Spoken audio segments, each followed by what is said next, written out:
বৰক্ষেত্ৰীৰ চৰাঞ্চলৰ খচৰা ভোটাৰ তালিকাক লৈ শংকিত হৈ পৰিছে একাংশ ভোটাৰ। বৰক্ষেত্ৰী বিধানসভা সমষ্টিৰ চৰাঞ্চলৰ একাংশ ভোটাৰে শেহতীয়াকৈ বৰক্ষেত্ৰীৰ নিৰ্বাচন বিষয়াৰ পৰা জাননী লাভ কৰাত শংকিত হৈ পৰিছে। বিভিন্ন স্তৰত প্ৰতিক্ৰিয়াৰ সৃষ্টি হৈছে। ভয় আৰু ভীতিগ্ৰস্ত হৈ থকা চৰাঞ্চলৰ সংখ্যালঘু লোকসকলৰ পক্ষত এতিয়া থিয় দিছে ভাৰতীয় জনতা পাৰ্টি নলবাৰী জিলা সংখ্যালঘু মৰ্চাই।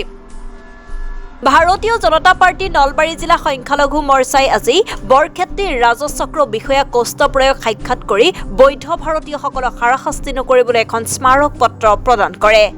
জিলা সংখ্যালঘু মৰ্চাৰ সভাপতি সোণাবৰ আলী স্বাক্ষৰিত স্মাৰক পত্ৰত নতুন তালিকা প্ৰকাশৰ দ্বাৰা যাতে বৈধ ভাৰতীয়সকলে হাৰাশাস্তিৰ সন্মুখীন নহয় আৰু নতুন ভোটাৰ তালিকাত যাতে কোনো সন্দেহজনক আৰু অবৈধ লোকৰ নাম সন্নিৱিষ্ট নহয়। বৰক্ষেত্ৰীৰ ৰাজচক্ৰ বিষয়া কষ্ট প্ৰয়োগ বলিষ্ঠ ভূমিকা লোৱাৰ বাবে স্মাৰক পত্ৰত উল্লেখ কৰে।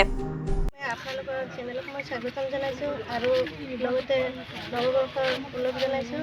আপোনালোকে জানে আমাৰ যোৱা কেইদিন ধৰি ফেচবুক হওক নিউজ হওক চবতে এটা কথাই প্ৰচলিত হৈ আছে যে আমাৰ চৰাঞ্চলৰ ৰাইজৰ ভোট কৰ্তন হৈ আছে। আমি জিলা পৰিষদ হোৱাৰ পিছত ভোটাৰ লিষ্টৰ পৰা কৰ্তন হোৱাৰ অভিযোগ আহিছে, যাৰ সম্পৰ্কে অলপ ক'বলগীয়া আছে। আপোনালোকে জানে যে এই ভোটাৰ লিষ্টৰ পৰা কোনো ভোট কৰ্তন হোৱা নাই আৰু যিখিনি হৈছে আমাৰ নটিচ জাৰি কৰিছে ইলেকশ্যন কমিশ্যনৰ পৰা, সেইখিনি যাতে আমাৰ ৰাইজখিনি ভেৰিফিকেশ্যন কৰে। মই চৰাঞ্চলৰ ৰাইজৰ হৈ এটাই অনুৰোধ জনাম আমাৰ চৰকাৰক আৰু আমাৰ ইলেকশ্যন কমিশ্যনাৰক যে আমাৰ চৰাঞ্চলৰ নিৰীহ মানুহ তেখেতসকলে যাতে আমাৰ ভোটৰ বাবে হাৰাশাস্তি নহয়, আমাৰ বৈধ ভাৰতীয় নাগৰিকসকলে যাতে হাৰাশাস্তি নহয়, যাতে বৈধ নাগৰিকসকলে ভোটাৰ লিষ্টৰ পৰা বাদ নপৰে, সেইটো লক্ষ্য ৰাখিবলৈ অনুৰোধ জনালোঁ। আৰু আপোনালোকে জানে যে এইটো ডি ভোটাৰ নহয়, এইটো ভেৰিফিকেশ্যনহে হৈ আছে। ভেৰিফিকেশ্যন যদি আমি কাগজ পাতি আমাৰ ঠিকে আছে তেতিয়াহ'লে আমি ভয় খাব লগা একো নাই, আৰু যদি আমাৰ কাগজ পাতি ঠিক নাই তেতিয়াহ'লে অচিৰেই সেই লোকসকলক কাগজ পাতি ঠিক কৰিবলৈ অনুৰোধ জনালোঁ। আৰু এটা কথাই আপোনালোকক ক'বলৈ ওলাইছোঁ যে আমাৰ বিধায়ক মহোদয় মানে বৰ্তমানৰ যিজন বিধায়ক আছে তেখেত হ'ল কংগ্ৰেছৰ বিধায়ক।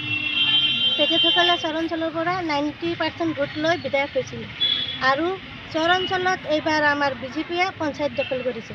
আপোনালোকে জানে যে পঞ্চায়ত এটা গ্ৰাছৰুট লেভেলৰ চৰকাৰ হয়, পঞ্চায়তৰ কোনো অথৰিটি নাথাকে ভোটাৰ লিষ্ট কৰ্তন কৰাৰ কাৰণে।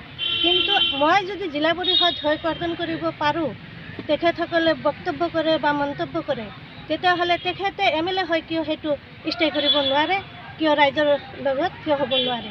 মই তেখেতক অনুৰোধ জনাম যে তেখেতে ৰাইজৰ লগত থাকক, আমাৰ যিখিনি সমস্যা আছে সমাধান কৰক, আৰু তেখেতসকলৰ যে আগৰ দিনৰ কাৰ্যকালত যে 2008ত ৰিভোটাৰ হৈছিল আমাৰ চৰাঞ্চলত 3000ৰ ওপৰত, সেইবিলাক কেছ এতিয়াও চলি আছে। কিন্তু আমাৰ চৰকাৰ আহিছিলে, বিজেপি চৰকাৰ আহিছিলে 2016, তাৰপিছত আমাৰ নাৰায়ণ ডেকাচাৰে প্ৰাক্তন বিধায়ক মহোদয়ে সেই ভোটাৰখিনি সমস্যা সমাধান কৰিছিলে। তো আপোনালোকে জানি ভাল পাব যে এই বিধায়ক মহোদয়ে আগতেও কৈছিলে যে মোৰ কোনো কৰিবলগীয়া একো নাই, কৰ্তব্য আছেও যদি কৰ্তব্যৰ পৰা বিচলিত হৈ থাকে, অৰুণোদয় দিব নোৱাৰে, তেখেতৰ কি কোঠা নাপায় নেকি? আৰু তেখেতে চৰাঞ্চল কৰিছে, হতাশক আছে যদি ৰাইজৰ কথাটো মোক জনোৱা হৈছে। আৰু ময়ো ভাবোঁ ডি ভোটাৰ নহয়, এইটো ভেৰিফিকেশ্যনহে। তথাপি আপোনালোকে ভেৰিফিকেশ্যন হওক যাতে আমাৰ মানুহখিনি বিচলিত নহয়, শংকিত নহয়। আৰু তেখেতসকলৰ লগত মই সদায় আছোঁ, থাকিম। আৰু আপোনালোকে জানে যে ডি ভোটাৰ কেৱল এই যে ডি ভোটাৰ আছিলে কোনে? Bureau report voice 365।